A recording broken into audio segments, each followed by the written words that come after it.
વડોદરા શહેરની સૌથી મોટી એવી એસએસજી હોસ્પિટલમાં દર્દીઓને લઈ જતી વ્હીકલ ચેરની દુર્દશા જોવા મળી રહી છે।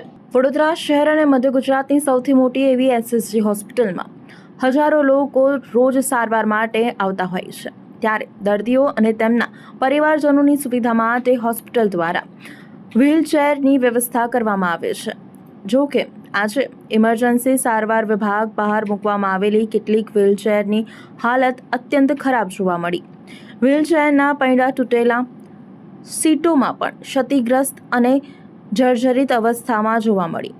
દર્દીઓને ભારે મુશ્કેલીનો સામનો કરવો પડે છે।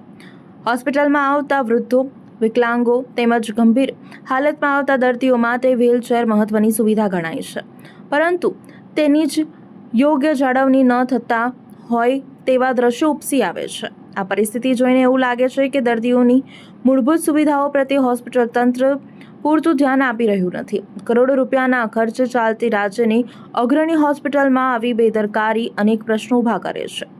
એસએસજી હોસ્પિટલમાં વ્હીલચેરોની દયનીય હાલત સામે આવતા હવે તંત્ર આ મુદ્દે શું પગલાં ભરે છે તેના ઉપર સૌ કોઈની નજર મંડરાઈ રહી છે।